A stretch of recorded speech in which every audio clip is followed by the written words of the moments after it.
পড়ছিলাম আমি তার সন্ধ্যা মালতী, কলমে DRM সোহাগ। পর্ব সংখ্যা 22। সকাল সকাল ঘুম থেকে উঠে সৌম্য ফ্রেশ হয়ে চুলায় ভাত বসিয়েছে। ফজরের নামাজ পড়ে ইরা আর সে আবারও ঘুমিয়েছিল। এরপর ইরার ঘুম ভাঙেনি, সৌম্যর ঘুম ভেঙেছে। সে ইরাকে না ডেকে নিজে নিজেই টুকটাক কাজ করার চেষ্টা করছে। চোখে মুখে এক ধরনের উৎফুল্লতা। এর পিছনে কারণ আছে। সৌম্য গত বছরে একটি টিউশন ঠিকঠাক 2 মাস পড়াতে পারেনি। একটি টিউশন পেলেই 1 থেকে 2 মাসের মাথায় তারা সৌম্যকে নিষেধ করে দিত। সৌম্যকে কারণটাও বলতো না, শুধু বলতো আর আসতে হবে না। সৌম্য 2-3 মাস পর পর নতুন টিউশন খুঁজে বেড়াতো। কখনো পেত, আবার কখনো নয়। সৌম্য অবাক হয়ে কেবল নিজের ভাগ্যকে দেখত। না কোথাও চাকরি হতো, আর না তো ঠিকঠাক টিউশন পেত। পেলেও সেটা থাকতো না। গত কয়েকটা বছর তার এভাবেই চলছে। শেষে এসে তো একেবারে মামলায় আটকে চাকরি পাওয়ার সব পথ বন্ধ হয়ে গেল। এই সব কিছুর পিছনে যে আকাশ আছে এটা সৌম্য বুঝতো। চাকরি না পেয়ে টিউশন করে যে তার ইরাবতীকে একটুখানি সুখী করবে, সেটাও কখনো পারেনি সৌম্য। মাঝে মাঝে চিৎকার করে কাঁদতে ইচ্ছে করত। আকাশ কেন তার জীবনের সাথে এমন করছিল সে জানতো না। তবে সে কখনো তার ইরাবতীর সাথে দুদণ্ড বসে প্রাণ খুলে হাসতে পারেনি। নিজেকে স্বামী হিসেবে ব্যর্থ মনে হতো। মাস পেরিয়ে গেলেও সে তার স্ত্রীর মুখে দুমুঠো ভালো খাবার তুলে দিতে পারেনি। মাটির চুলার পাড়ে বসে পুরনো দিনের কথা ভেবে সৌম্য দীর্ঘশ্বাস ফেলে। আজও সেই দুর্দিন থেকে সে মুক্তি পায়নি। তবে আজ সকাল সকাল ঘুম থেকে ওঠার পর তাকে দুজন কল করে বলে তাদের পড়াতে যেতে, যারা গত 1 সপ্তাহ আগে সৌম্যকে 10 দিনের টাকা দিয়ে না করে দিয়েছিল। সৌম্য সেই সামান্য কয়েকটা টাকা নিয়ে কদিন চলছিল, আর একটি টিউশন পড়াচ্ছিল। পাশাপাশি আরও টিউশন খুঁজছিল, কিন্তু পাচ্ছিল না। গতকাল সেই সামান্য টাকার শেষ অংশ থেকেই তার ইরাবতীর জন্য বাজার করেছিল, কিন্তু সেগুলো নিয়ে আর বাড়ি ফিরতে পারেনি। কিন্তু সকাল সকাল আগের দুটো টিউশন আবারও পেয়ে সৌম্যর মনটা ভীষণ ভালো। 3টে টিউশন পড়াতে পারলে সামনের মাসে প্রায় 20,000 টাকার মতো আসবে, যা দিয়ে খুব ভালো না চললেও মোটামুটি চলতে পারবে। পাশাপাশি আরও 2-1টা টিউশন খুঁজে পেয়ে গেলে আরেকটু ভালো হবে। ওদিকে ভাত হওয়ার পথে। সৌম্য বাঁ হাতে চুলার ভিতর থেকে খড়ি বের করে রাখে। পাতিলের মুখ ভালোভাবে ঢেকে দেয়, যেন ভাত ফুটে যায়। বেশ কিছুক্ষণ পর ঢাকনা সরিয়ে দেখলো ভাত ফুটেছে। এরপর সৌম্য চুলা থেকে ভাত নামিয়ে নেয়। 2 হাতে লুঙ্গি ভালোভাবে ভাঁজ করে বসে পীড়ার উপর। এরপর ভালোভাবে হাত ধুয়ে নিয়ে ভাতের ভেতর থেকে বড় বড় 3টে আলু বের করে একটি বাটিতে রাখে। ধীরে ধীরে আলুগুলো ছিলে আলু ভর্তা করে। এরপর একটি ডিম ভেজে সবকিছু নিয়ে রান্নাঘরের পাড় থেকে ঘরে চলে আসে। সৌম্য ইরাকে নিয়ে ঢাকা শহরে থাকলেও এদিকটা অনেকটা গ্রামের মতো। সৌম্য ঘরে এসে আলু ভর্তা দিয়ে ভাত খেয়ে নিল, ভাজা ডিম নিল না। তার খাবার শেষে ইরার জন্য একটি প্লেটে ভাত বেড়ে তার এক পাশে আলু ভর্তা রাখে, তার পাশে ডিম ভাজা রাখে। এরপর প্লেটটি ঢেকে বেডের পাশে একটি ছোট্ট টেবিলের উপর রেখে দেয়। তারপর সৌম্য রেডি হয়ে নেয়। সব কাজ করতে করতে প্রায় 10টা বেজে গিয়েছে। যে দুজন স্টুডেন্ট কল করেছিল তারা দুজনেই আজ থেকে পড়তে চায়। তাদের মাঝে একজন সকাল 11টায় পড়তে চেয়েছে। সৌম্য এজন্যই রেডি হচ্ছে। এত আগে রেডি হওয়ার কারণ হেঁটে যেতে হবে। আপাতত মাসের শেষে পকেটে রিক্সা ভাড়াও নেই। সৌম্যর পরনে একটি কুচকানো নীল রঙের শার্ট আর একটি কালো জিন্স প্যান্ট। কাপড়গুলো হালকা কুচকানো হলেও সৌম্য 2 হাত দিয়ে যথাসম্ভব টেনে টেনে সোজা করে নিয়েছে। ভাবছে সামনের মাসে তার ইরাবতীকে 2টো শাড়ি কিনে দেবে। প্রায় কয়েক মাস পেরিয়েছে, ইরাকে একটা সুতোও কিনে দেওয়া হয়নি। ওদিকে ইরার ঘুম হালকা হয়েছে। গত রাতে সৌম্য দেরি করে ফেরায় সে অনেক রাত জেগেছিল, তাই আজ ঘুম ভাঙতে এত লেট হলো। ঘুম ঘুম চোখ মেলে সৌম্যকে রেডি হতে দেখে ইরা ধীরে ধীরে উঠে বসে। ডান হাতে চোখ ডলে জিজ্ঞেস করে, কোথায় যাচ্ছ? সৌম্য 2 পায়ের প্যান্ট গিরার উপর পর্যন্ত গোটাতে গোটাতে গম্ভীর গলায় বলে, কাজ আছে, খেয়ে নিও, টেবিলের উপর খাবার রাখা আছে, আমার ফিরতে লেট হবে। কথাটা বলতে বলতে সৌম্যর প্যান্ট গুটানো শেষ হয়। সে আর দাঁড়ালো না, বেরিয়ে গেল ঘর থেকে। একবারও তাকালো না ইরার দিকে। ইরা মলিন মুখে চেয়ে রইল। সৌম্য আগে বাড়ি থেকে বের হওয়ার আগে তাকে একবার হলেও জড়িয়ে ধরত, কপালে চুমু খেত, কত সুন্দর করে কথা বলে তারপর বাড়ি থেকে বেরিয়ে যেত। কিন্তু এখন একবারও তার দিকে তাকায় না পর্যন্ত। গতকাল রাতে বাড়ি ফিরেও তার দিকে তাকিয়ে একবার কথা বলেনি। সৌম্য আর প্রয়োজনের বেশি কথা বলে না। কথাগুলো ভেবে ইনার চোখের কোণ ভিজে উঠল। সৌম্য আবার কবে স্বাভাবিক হবে? ততদিন সে বাঁচবে তো? তার বাচ্চা পৃথিবীতে আসা পর্যন্ত যেন আল্লাহ তাকে হায়াত দেয়। সেদিন সৌম্যর সকল অভিমান ভেঙে যাবে। ইনা শাড়ির আঁচলের কোণা দিয়ে চোখ মুছে নেয়। চোখ পড়ে প্লেটের পাশে টেবিলের উপর রাখা একগুচ্ছ সতেজ শিউলি ফুল। ইনা এগিয়ে এসে দুহাতের মুঠোয় ফুলগুলো নেয়। তারা গ্রামের দিকটায় থাকা এখানের পরিবেশ অনেকটা গ্রামের মতো। তাদের বাড়ি থেকে দুবাড়ি পর একটি শিউলি ফুলের গাছ আছে, যেখান থেকে প্রায় সময় এক মুঠো করে ফুল এনে তাকে দেয়। সকাল সকাল এমন সতেজ শিউলি ফুল ভীষণ ভালো লাগে ইরার। সৌম্যর এইটুকু ভালোবাসায় মেয়েটার মুখে হাসি ফুটল। সকল মন খারাপ জানালা দিয়ে পালালো। দরজার আড়ালে দাঁড়ানো সৌম্য ইরার হাসিটুকু দেখে নিজেও প্রশান্তিময় আসলো। হাজারো অভিমানের ভিড়ে প্রিয় মানুষের জন্য ছোট্ট ছোট্ট ইচ্ছে পূরণ করতে ভুলে যায়নি সৌম্য। তার সামর্থ্যের মাঝে সে সর্বোচ্চটাই করে তার ইরাবতীর জন্য। সৌম্য আর দাঁড়ালো না এখানে। লেট হচ্ছে তার। ব্যস্ত পায়ে চলে গেল তার গন্তব্যের উদ্দেশ্যে। অধীর একটি পরিত্যক্ত 20তলা বিল্ডিং এর সামনে দাঁড়িয়ে আছে। সব সময় যে বেশভূষায় থাকে, নিজেকে আবৃত করে রাখে, এখনো সেভাবেই আছে। মনে পড়ে সে যখন নিজে নিজে এস্টাবলিশ হতে শুরু করেছিল, তখন ঢাকায় একটু একটু করে এই বিল্ডিংটি গড়েছিল। তখনও তার সৌম্য আর সন্ধ্যাকে খোঁজ করা বন্ধ হয়নি। সে সৌম্যদের খোঁজ করার পাশাপাশি সৌম্যকে দেওয়া সেই কথা রাখছিল। ছোটবেলায় সৌম্যকে বলেছিল সে দুটো ব্যবসা করবে, একটি সৌম্যর আর একটি তার। সেই কথা অনুযায়ী সে এই বিল্ডিংটি বানিয়েছিল সৌম্যর জন্য।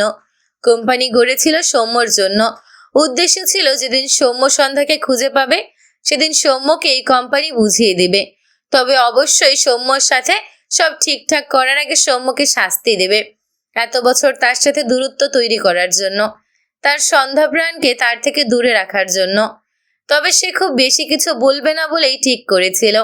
তার লক্ষ্য ছিল যেদিন সে সৌম্য আর সন্ধ্যাকে খুঁজে পাবে, সেদিনই সে তার সন্ধ্যা প্রাণকে বিয়ে করে নেবে। কিন্তু সেসব হয়নি। সে যখন তার সন্ধ্যা প্রাণকে পুরোপুরি খুঁজে পেল, ততদিনই সন্ধ্যা বিবাহিত, সাথে প্রেগনেন্ট। অধীর কেবল বিস্ময় চোখে দেখেছিল সৌম্য আর সন্ধ্যাকে। সে সৌম্যকে দেওয়া কথা না ভুলে গেলেও সৌম্য তাকে দেওয়া কথা ভুলে গিয়েছে। বোনকে আরেকজনের সাথে বিয়ে দিয়ে নিজে পছন্দের মানুষের সাথে কত সুখী ছিল। অথচ সে বছরের পর বছর প্রতিটি রাত ছটফট করে মরেছে তার সন্ধ্যা প্রাণের জন্য। এরপরে সে সৌম্যর প্রতি এতটা প্রতিশোধ পরায়ণ হয়ে উঠল। মিথ্যে গল্পের পিছনে ছুটে কত দুঃখ দিল সৌম্যকে। অধীর গতকালই জেনেছে সন্ধ্যার কিভাবে বিয়ে হয়েছিল, কিভাবে সৌম্যকে না জানিয়ে সন্ধ্যাকে বিক্রি করে দেওয়া হয়েছিল। সন্ধ্যার গলার স্বর নষ্ট হয়েছিল, সেটা আবার ফিরেও এসেছে। সে হারিয়ে যাওয়ার পর সৌম্য সন্ধ্যা তার মা হারায়, আর তারপর সন্ধ্যা সৌম্যর স্ট্রাগল। সে এত এত খোঁজ নেওয়ার পরও বাবার বন্ধুর জন্য এতদিনে সত্যটুকুই জানতে পারছিল না। কথাগুলো ভেবে অধীর দীর্ঘশ্বাস ফেলে। অনেকগুলো কারণে এই সৌম্যর জন্য গড়া কোম্পানি বন্ধ হয়ে গিয়েছিল, আর তারপর তার সন্ধ্যা প্রাণকে বিবাহিত দেখে এই কোম্পানি আর চালু করেনি। পিছন থেকে কারো কণ্ঠে অধীরের ধ্যান ভাঙে। বস, সৌম্য স্যারের টিউশন ফিরিয়ে দিয়েছি। অধীর গম্ভীর গলায় বলে, গুড। এরপর সামনে বিল্ডিং এর দিকে ইশারা করে বলে, আগামী 2 দিনের মধ্যে এই বিল্ডিং এর সব ঠিকঠাক দেখতে চাই। নেক্সট 1 উইকের মাঝে কোম্পানি সম্পূর্ণ আগের মতো ওপেন করতে হবে। কোম্পানির নাম হবে সৌম্য ইন্ডাস্ট্রিজ। বাংলাদেশের প্রতিটি জেলার মেইন পয়েন্টগুলোয় 10 তলা করে এক একটি বিল্ডিং হবে, সবগুলো সেম ক্যাটাগরি। ঢাকার বিল্ডিং হবে মেইন অফিস, বাকিগুলো হবে সৌম্য ইন্ডাস্ট্রিজ কোম্পানির শাখা। ইংল্যান্ডে যে 2টো শাখা বন্ধ আছে, ওগুলো ওপেন হবে। নাম সেম। কোম্পানির ওনার অ্যান্ড সিইও সৌম্য। এই লেখা কোম্পানির মেইন অফিস সহ প্রতিটি শাখায় সৌম্যর পিক সহ প্রিন্ট করা থাকবে। Got it? অধীরের সামনে মাথা নিচু করে রাখা দাঁড়ানো লোকটি দৃঢ় কণ্ঠে বলে, জি বস। অধীর ছোট্ট করে বলে, গুড। এরপর দৃঢ় পায়ে জায়গাটি প্রস্থান করে। দেখতে দেখতে পেরিয়েছে 7 দিন। সন্ধ্যা এখন আগের চেয়ে একটু সুস্থ হয়েছে, ধীরে ধীরে হাঁটাচলা করতে পারে। কিন্তু মনটা বড্ড খারাপ। 1 সপ্তাহ হলো না তো সৃজনকে দেখতে পায়, আর না তো তার ছেলেটার কণ্ঠ শুনতে পায়। এই কয়দিনে ছেলেটার জন্য কত শত কণা যে অশ্রু বিসর্জন দিয়েছে তার হিসেব নেই। তার সাথে 1 সপ্তাহ আগে সেদিন রাতে আকাশের মারা থাপ্পড় তো আছেই। স্বামীর কাঁধে মাথা রাখার সুখ যে আর দ্বিতীয়বার সে পাবে না, তা সে খুব ভালো করেই বুঝেছে। কিন্তু সৃজনের জন্য মন যে খুব বেশি পড়ে, সে কথা কাকে বলবে? তার বাচ্চাকে কোথায় রেখেছে আকাশ? সে কি আর তার সৃজন আব্বার দেখা পাবে না? কথাটা ভাবতেই সন্ধ্যা ছটফটিয়ে উঠল। এমন হলে তার বেঁচে থাকা মুশকিল হয়ে যাবে। এ কয়দিনে সে নিজেই নিজেকে কত মিথ্যে বুঝ দিয়ে নিজেকে সামলে রেখেছে শুধু সেই জানে। মনে হচ্ছে কত যুগ হলো তার সৃজন তাকে মা বলে রাখে না। কখন কি খেয়েছে, ঠিক মতো খাচ্ছে কিনা, ঠিক করে ঘুমাচ্ছে কিনা, মাকে ছাড়া ভালো আছে কিনা, তাকে না দেখে কান্না করছে কিনা, এত এত ভাবনা নিয়ে সন্ধ্যা মাথা ছিঁড়ে যাওয়ার উপক্রম হয়। চোখ দুটো ঝাপসা হয়। সন্ধ্যা আশেপাশে তাকালো। আসমানি নওয়ানকে ডাকতে গিয়েও থেমে গেল সে। মনে পড়ল আসমানি নওয়ান বাসায় নেই। গত 6 দিন আগে আসমানি নওয়ান বাংলাদেশের বাইরে গিয়েছেন। সন্ধ্যার অবাক লাগে, তাকে এভাবে অসুস্থ রেখে তার আম্মাজান কোথায় চলে গেল। বলে গিয়েছে ব্যবসায়ের কাজে গিয়েছে, কিন্তু সন্ধ্যার অবাক লাগে। গত কয়েক বছর আসমানি নওয়ান যেটুকু পেরেছে টুকটাক ব্যবসা সামলিয়েছে, কখনো বিদেশ যায়নি। আর তার অসুস্থ অবস্থায় সৃজনকে খুঁজে না পাওয়ার এই দুঃসময়ে আসমানি নওয়ানের ব্যবসার কি এমন কাজ পড়ে গেল যে সে এই দেশ ছেড়েই চলে গেল। সন্ধ্যার মনে আছে, গত 6 দিন আগে ভর সন্ধ্যায় আসমানি নওয়ান বিধ্বস্ত অবস্থায় বাইরে থেকে ফিরে সর্বপ্রথম সন্ধ্যার ঘরে আসে। এরপর সন্ধ্যার গালে হাত রেখে বলে, সাবধানে থাকিস মা, আমি তোকে আগলে রাখার জন্য সারা জীবন থাকবো না।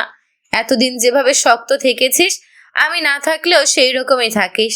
আমার সৃজন দাদুভাইকে সব বিপদ থেকে রক্ষা করিস। যদি তোর আর আকাশের পরিণতিতে বিচ্ছেদ থেকে থাকে, তবুও তোদের মাঝে সৃষ্ট পবিত্র ভালোবাসাকে কখনো হারাতে দিস না।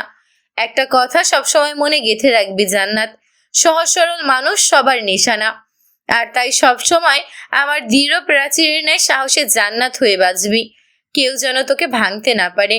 তুই ভেঙে গেলে আমার সৃজন দাদু ভাইকে কে রক্ষা করবে জান্নাত? সন্ধ্যা অবাক হয়ে বলেছিল, কি হয়েছে আম্মা? এসব কেন বলছো? আর তোমার কি হয়েছে বলো তো? তোমাকে ঠিক লাগছে না। আসমানি নওয়ান চোখ মুছে বলেছিলেন, একটু অপেক্ষা কর, আমি ফ্রেশ হয়ে তোর ঘরে আসছি। তোর সাথে আমার খুব দরকারি কিছু কথা আছে। কথাটা বলে আসমানি নওয়ান চলে যায়।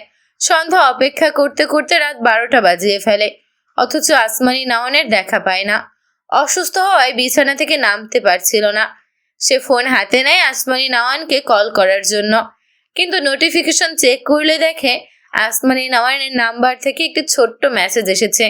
মেসেজটি ছিল, সন্ধ্যা, আমাকে ব্যবসায়ের কাজে আর্জেন্ট বিদেশ যাওয়া লাগছে, সাবধানে থাকিস। মেসেজটি পড়ে সন্ধ্যা কতক্ষণ যে থম মেরেছিল জানা নেই। এরপর কাজের লোককে জিজ্ঞেস করলে তারা সন্ধ্যাকে জানায় আসমানি নওয়ানকে তারা দেখেনি, আর তিনি বাড়ির কোথাও নেই। সন্ধ্যার সবকিছু অবাক লাগছিল, আজও লাগে। প্রথমত আসমানি নওয়ান সবসময় তাকে জান্নাত বলে ডাকে, এখানে সন্ধ্যা বলেছে। আর সবচেয়ে বড় কথা, সে আসমানি নওয়ানকে জানার পর থেকে তাকে কখনো বিদেশ যেতে দেখেননি। সে হুট করে বিদেশ চলে গেল। আর আসমানি নওয়ানকে সেদিন একটু অস্বাভাবিক লাগছিল। তাকে কি যেন বলবে বলেছিল, সব কেমন ধোঁয়াশা করে। তাকে অসুস্থ রেখে তার আম্মা কই যে হারালো। কথাগুলো ভেবে সন্ধ্যা দীর্ঘশ্বাস ফেলল। আসমানি নওয়ান সেদিন তার আর আকাশের বিচ্ছেদের কথা কেন বলেছিল? আর বারবার সৃজনকে রক্ষা করার কথাই বা কেন বলেছিল? তারপর তাকে দরকারি কি কথা বলতে চেয়েছিল? সব ভেবে সন্ধ্যার মাথা এলোমেলো লাগে। আসমানি নওয়ান বাসায় নেই জেনে এই কয়দিন লামিয়া সন্ধ্যার কাছে থেকেছে। সন্ধ্যা আজ একটু সুস্থ বোধ করায় সে লামিয়াকে নিয়ে হসপিটাল যাবে নিয়াজের সাথে দেখা করতে, তার সৃজনের খোঁজ করতে। সে আর পারছে না তার জানটাকে ছাড়া থাকতে। তাছাড়া আসমানি নওয়ানের সৃজনকে রক্ষা করার কথার কারণে দুশ্চিন্তা হয়। যদিও সে আন্দাজ করে সৃজন আকাশের কাছে সেফ আছে, কিন্তু মন খচখচ করে। মায়ের মন এতদিন ছেলেকে না দেখে শান্ত থাকতে পারে না। ঘড়ির কাঁটা সকাল প্রায় 11টার ঘরে। সন্ধ্যা আর লামিয়া নিয়াজের সাথে দেখা করার জন্য হসপিটালের 3rd ফ্লোরে দাঁড়িয়ে আছে। সন্ধ্যার দৃষ্টি এদিক ওদিক ছোটাছুটি করছে। সন্ধ্যার চোখে পড়ে তাদের থেকে কিছুটা দূরত্বে নিয়াজ দাঁড়িয়ে একজন লোকের সাথে কথা বলছে। সন্ধ্যাকে দেখে নিয়াজ হাত দিয়ে ইশারা করে একটু দাঁড়াতে বলে। সন্ধ্যা অপেক্ষা করে। পাশে দাঁড়ানো লামিয়া নিয়াজের দিকে চেয়ে বলে, তোর এই পাতানো ভাইয়ের বয়স তো মনে হয় বহুত, বেটা বিয়ে করে না কেন? এ যে বুড়ো হচ্ছে সেদিকে খেয়াল নেই। সন্ধ্যা বিরক্তি নিয়ে তাকায় লামিয়ার দিকে, বলে, উনি আমাদের চেয়ে বয়সে অনেক বড়, এসব কি ভাষা ইউজ করছিস? লামিয়া মেকি হেসে বলে, সে যে বড় সেটা তো আমিও জানি, কিন্তু বয়স বোঝা যায় না। কি সুন্দর হ্যান্ডসাম। আমার কি মনে হয় জানিস, এই ডক্টরগুলো নিশ্চয়ই সৌন্দর্যের গোপন টিপস ফলো করে। হাউ সুইট তোর পাতানো নিয়াজ ভাই। কথাগুলো উৎফুল্ল মনে বলতে বলতে ঘাড় সোজা করে সামনে তাকায়। উদ্দেশ্য দূরে দাঁড়ানো নিয়াজকে দেখবে, কিন্তু বেচারিকে আর কষ্ট করে দূরে চোখ রাখতে হলো না। একদম নিজের সামনে নিয়াজকে দেখে লামিয়া ঝাঁকি দিয়ে ওঠে। নিয়াজকে নিজের দিকে থমথমে মুখে চেয়ে থাকতে দেখে লামিয়া ঢোক গিলল। ইস, লোকটা বোধহয় তার সব কথা শুনে নিয়েছে। কথাটা ভেবে লামিয়ার হাত পা ছড়িয়ে কাঁদতে ইচ্ছে করলো। টেনশনে টেনশনে বিড়বিড়িয়ে আওড়াতে লাগলো, বিসমিল্লাহ, আস্তাগফিরুল্লাহ, সুবহান আল্লাহ, আল্লাহ বাঁচাও।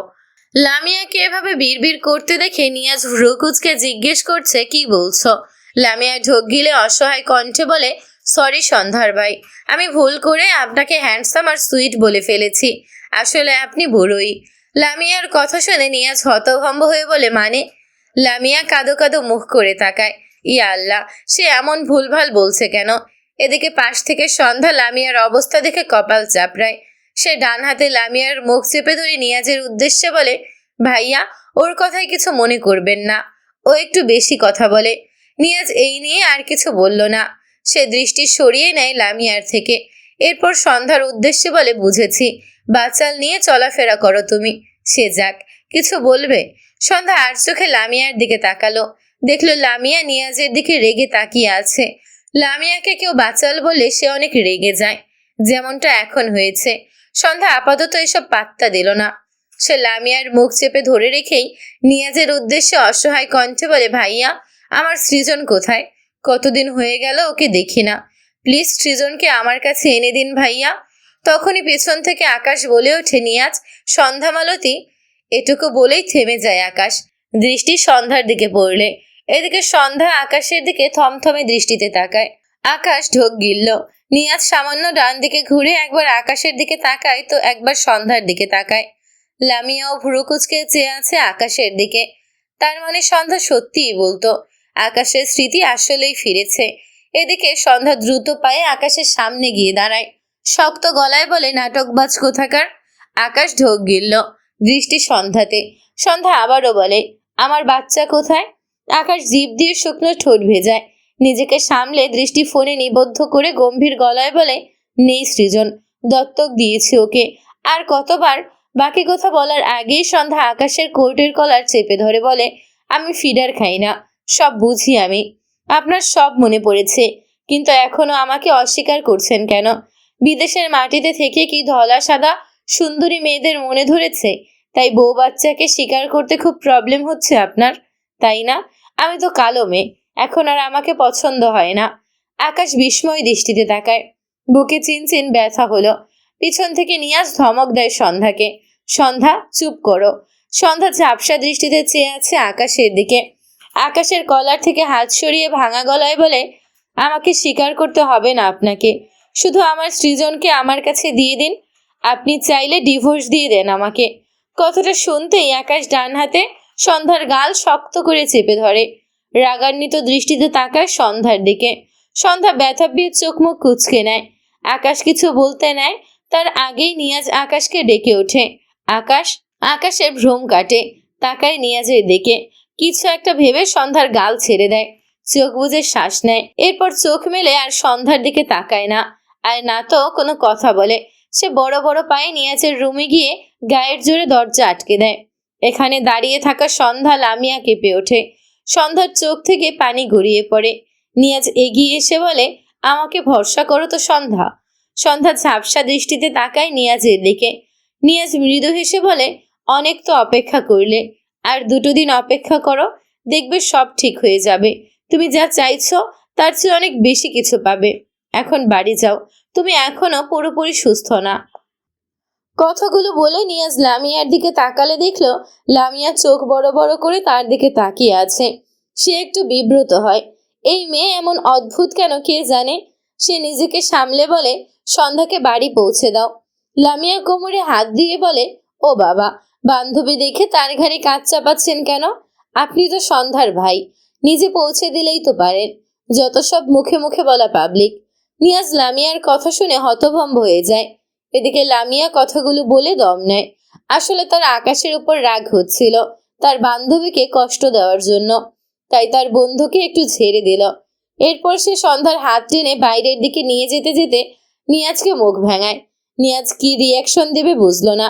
সে লামিয়ার দিকে চেয়ে বিড়বিড় করে, অসভ্য মেয়ে। এরপর সে তার রুমে চলে যায়। ভেতরে এসে দেখলো আকাশ থমথমে মুখে বসে আছে। আকাশের হাতে একটি কাগজ, যেখানে নিয়াজের হাতে কয়েক লাইন লেখা। আকাশ, তোমার হার্টের একদম কাছাকাছি জায়গায় একটি ছোট্ট ডিভাইস সেট করা আছে, যেটার মাধ্যমে কেউ তোমাকে 24 ঘন্টা ট্র্যাক করে। অর্থাৎ তোমার সব কথা সে শুনতে পায়। তোমার আশেপাশে সামান্য একটি শব্দ হলে সেটা তার কাছে পৌঁছে যায়। এটা অপারেশন করে বের করতে হবে, বাট ডিভাইসটি যেহেতু হার্টের কাছাকাছি, তাই অপারেশনে অনেক বেশি রিস্ক। এমন নয় যে আকাশ লেখাটি আজ প্রথমবার পড়ছে, সে সহ নিয়াজ আরো 2 দিন আগে জেনেছে এটা। আকাশ দীর্ঘশ্বাস ফেলে হাতের কাগজটি রেখে একটি কলম নিয়ে কাগজের একটি কোণায় লেখে, আজ রাতেই অপারেশনের ব্যবস্থা করো নিয়াজ, কুইক। লেখাটা লিখে কাগজটি নিয়াজের দিকে বাড়িয়ে দেয়। নিয়াজ মাথা নেড়ে সম্মতি দেয়। আকাশ আর এখানে বসে না, সে ব্যস্ত পায়ে বেরিয়ে যায় নিয়াজের অফিস রুম থেকে। গভীর রাত, ঘড়ির কাঁটা তখন 3টার কাছাকাছি হবে। সন্ধ্যা জায়নামাজে বসে ভোপাচ্ছে। আকাশের ইচ্ছাকৃত অবহেলা, সৃজনকে কাছে না পাওয়া, আসমানি নাওয়ানকে পাশে না পাওয়া, সব মিলিয়ে সন্ধ্যার অথৈ সাগরে হাবুডুবু খাওয়ার মতো অবস্থা হয়েছে। চোখে ঘুম ধরা দেয় না। অজু করে 2 রাকাতে নামাজ পড়ে হাত তুলে কতক্ষণ দোয়া করলো কে জানে। এরপর জায়নামাজ থেকে আর ওঠার শক্তি পায় না। একসময় কাঁদতে কাঁদতে জায়নামাজের উপরই উপর হয়ে পড়ে। কান্না থামে না মেয়েটার। দরজায় দাঁড়ানো আকাশ অসহায় চোখে চেয়ে আছে সন্ধ্যার দিকে। গত 1 ঘন্টা যাবৎ সে ঘুমন্ত সৃজনকে কোলে নিয়ে সন্ধ্যার ঘরের সামনে দাঁড়িয়ে আছে। সন্ধ্যার কান্না তার সারা বুকে অসহনীয় ব্যথা ছড়িয়ে দেয়। চোখের কোণ ভেজা। সে ঢোক গিলে ধীরে ধীরে ঘরের ভেতরে প্রবেশ করে। শব্দহীন পায়ে এগিয়ে গিয়ে ঘুমন্ত সৃজনকে বিছানার মাঝখানে শুইয়ে দেয়। এরপর কম্বল টেনে ঢেকে দেয় সৃজনকে। অনেকক্ষণ মলিন মুখে চেয়ে রইল সৃজনের দিকে। বুকটা কাঁপছে। সে সৃজনকে সন্ধ্যার কাছে দিয়ে হসপিটাল যাবে অপারেশনের জন্য। রাত বেছে নেওয়ার কারণ কেউ যেন জানতে না পারে, কিন্তু তার অপারেশনের রিস্ক, অনেক রিস্ক। জীবন মরণের প্রশ্ন উঠে আসে। আকাশ শেষবারের মতো এই চেষ্টাটাই করতে চায়।